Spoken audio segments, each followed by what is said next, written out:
সরকারি কর্মচারীদের ভাড়া বাসায় বসবাস অবসরের দিন থেকেই গৃহহীন নিরাশ্রয় হয়ে যান অনেকেই।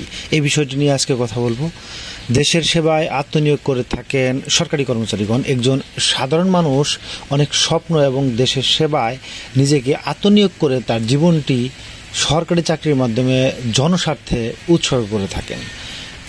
25 থেকে 30 বছর তিনি জনগণের সেবায় তার জীবনের গুরুত্বপূর্ণ মুহূর্ত অতিবাহিত করে থাকেন এবং সর্বশেষে শান্তির অবসরে চলে যান সরকারি কর্মচারীদের ভাড়া বাসায় বসবাসকারী কর্মচারীগণ। সরকারি কর্মচারীগণ শান্তির অবসর চান। আসলে কি সে শান্তিতে থাকতে পারে, সেটি নিয়েই দেখা যাক। আমরা প্রশ্ন উত্তর খোঁজার চেষ্টা করব। আমাদের কাছে সরকারি চাকরি শেষে অবসরে যাওয়া মানেই জীবনের চরম বিশ্রাম আর শান্তিতে কাটানোর অন্তিম সময়। কিন্তু এই অন্তিম সময় কি ব্যস্ত জীবন পার করে তিনি সত্যি শান্তিতে কাটাতে পারেন? বাংলাদেশ সরকার জনগণের সেবার বিনিময়ে তার জন্য অবসর সময় উপভোগ্য করার জন্য দিয়েছে খাদ্যের নিরাপত্তা, বা তিনি মাসিক পেনশন হিসাবে পেয়ে থাকেন একটি টাকা। চিকিৎসার জন্য 1500 টাকা প্রতি মাসে ভাতা হিসেবে দিয়েছেন সরকার।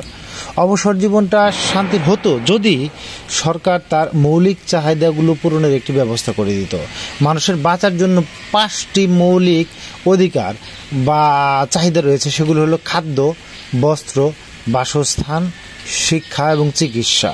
তো এখানে শিক্ষাটা আর হয়তোবা তাদের প্রয়োজন পড়ে না, তারা তখন বয়স্ক হয়ে গিয়েছে, বা দেখা যাচ্ছে যে পত্রিকার মাধ্যমেই তারা শিক্ষা গ্রহণ করতে পারে। তখন খাদ্যের জন্য হয়তোবা কিছু একটা ভাতা দেওয়া হয়, বস্ত্রের জন্য আলাদা ভাতা দেওয়া হয় না।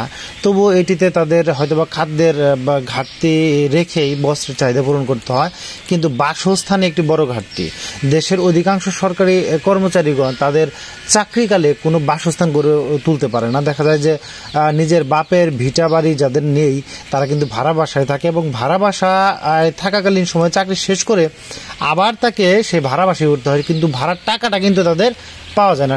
চিকিৎসার ক্ষেত্রে একটি ভাতা দেয়, তো সেটি 65 বছরের আগ পর্যন্ত 1500 টাকা, 65 বছরের পরে 2500 টাকা। তো এটিকে যদি আমরা সঠিক বলে ধরেও নেই, ওইদিকে কিন্তু খাদ্য এবং বস্ত্র ভাতা সেটি কিন্তু খুবই নগণ্য। সর্বনিম্ন পেনশন দেখা যাচ্ছে দিচ্ছে 3000 টাকা। তো 3000 টাকায় একজন বা দুজন মানুষের খাদ্য বস্ত্র সেটি কিভাবে হয় সেটি আসলে ভেবে দেখার বিষয় সরকারকে। তাহলে আর কি প্রয়োজন এখন প্রশ্ন হতে পারে। বর্তমানে এই 5টি মৌলিক চাহিদা যা না থাকলেই নয়, এবং একটি দেশের সরকারের সে দেশের জনগণের প্রতি সততা ও নিষ্ঠার সাথে জনসেবায় আত্মনিয়োগ করা উৎসর্গটি মানুষটির জন্য এ চাহিদাগুলো পূরণ করার একটি লক্ষ্য থাকা উচিত। মাসিক পেনশন এটি তারা দেয়, কিন্তু এটা আরও বৃদ্ধি করা উচিত। মাত্র 3000 টাকা দিয়ে কোনোভাবেই একজন বা দুজনের পরিবার চলতে পারে না। চিকিৎসা ভাতা এটিও বৃদ্ধি করা উচিত। শেষ বয়সে অনেক বেশি চিকিৎসার প্রয়োজন পড়ে, উৎসব ভাতা দিয়ে থাকে। খাদ্য, বস্ত্র এবং চিকিৎসা চাহিদা পূরণ করার জন্য এই টাকাটি আসলে পর্যাপ্ত নয়। শিক্ষা না হয় আমরা শিক্ষা তো তিনি চাকরি জীবনেই গ্রহণ এসেছেন, তাই না হয় সেক্ষেত্রে এটির কোনো ভাতা না থাকলেও চলে। প্রতিদিনের কাজকর্মের মধ্য দিয়ে তিনি শিক্ষা অর্জন করেছে, তাই তাকে আর নতুন করে ওই রকমভাবে শিক্ষা অর্জন করার সময়ও নেই, কারণ তিনি অবসরে গিয়েছেন। আমরণ তিনি শিখতেই থাকবেন, যদিও মানুষ দোলনা থেকে কবর পর্যন্ত শিখতেই থাকে। কিন্তু যে বিষয়টি গুরুত্বপূর্ণ সেটি হচ্ছে বাসস্থান। এই বিষয়ে সরকার আসলে কোনো সিদ্ধান্ত গ্রহণই করেনি। তাদের চাকরি শেষে অথবা চাকরি সময়ে যে একটি ভালো বাসস্থানের কিস্তিতে বাসস্থানের ব্যবস্থা করবে সেটিও করা হয়নি, অথবা তাদের যে বাড়ি ভাড়া, অর্থাৎ চাকরি শেষে তিনি যে বাহিরে বাসা ভাড়া করে থাকবেন সেজন্য কিন্তু ভাতাও আসলে দেওয়া হয়নি। হ্যাঁ, আমি চাকরি শেষে তার মাথা গোজার ঠাঁইয়ের কথা বলছি। সরকার চাকরি শেষে তাকে শেষ আশ্রয়ের কোনো ব্যবস্থা করেনি, বা ভাড়া বাসায় থাকার জন্য ন্যূনতম বাড়ি ভাড়া তাকেও দেওয়া হয় না। আমরা জানি কর্মরত অবস্থায় একজন কর্মচারীকে চাকরি করার সুবিধার্থে বা পরিবার নিয়ে বসবাসের জন্য বাড়ি ভাড়া দেওয়া হয়। চাকরি শেষে আর তিনি হয়ে গেলেন বাড়ি ভাড়াবিহীন। অবসরে যাওয়ার পর মৌলিক চাহিদার একটি তিনি হারিয়ে ফেললেন, যা কোনোভাবেই তখন আর তার পক্ষে অর্জন করা সম্ভব হয় না। অবসরের পর তাকে রাস্তায় দাঁড়াতে হয় কেন? তো এই বিষয়ে শেখ মোহাম্মদ আসাদুর রহমান, অডিটর, সিএও, পরিকল্পনা বিভাগ, এজিবি অফিস, ঢাকা, দুঃখ ভারাক্রান্ত মন নিয়ে তিনি বলেছেন যে সরকারি চাকরিজীবীরা অবসরের দিন থেকেই গৃহহীন, নিরাশ্রয় হয়ে যান, আর এই কাজটা সরকারিভাবেই প্রতিপালন করা হচ্ছে।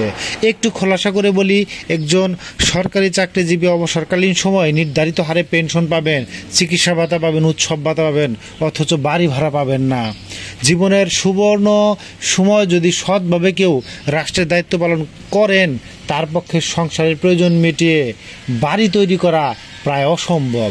যে মানুষটি চাকরিকালীন সময়ে সরকারি কোয়ার্টার কিংবা ভাড়া বাসায় থাকেন, তিনি যদি অসৎ উপায় অবলম্বন করে একটি বাড়ি বা ফ্ল্যাট বানাতে না পারেন, তবে অবসরের পর তাকে রাস্তায় দাঁড়াতে হবে। কি অদ্ভুত পরিণতি! সৎ লোকেরা রাস্তায় থাকবে আর অসৎ লোকেরা প্রাসাদে শীতাতপ নিয়ন্ত্রিত কক্ষে আরামে এসে থাকবেন। রাষ্ট্রীয় ব্যবস্থা অসৎ হতে অনুপ্রেরণা দিচ্ছে। একজন সরকারি চাকরিজীবীকে বা চাকরিতে ঢুকেই যেন তেন উপায়ে তিনি নীতি, সততা, মূল্যবোধ এগুলো শিখেই তুলে প্লট বা ফ্ল্যাটের পিছনে ছুটছে। এক্ষেত্রে অবসরপ্রাপ্তদের পেনশনের সাথে বাড়ি ভাড়া যুক্ত করা হলে এই অনৈতিক প্রতিযোগিতা অনেকটাই কমে আসবে বলে তিনি মনে করেছেন।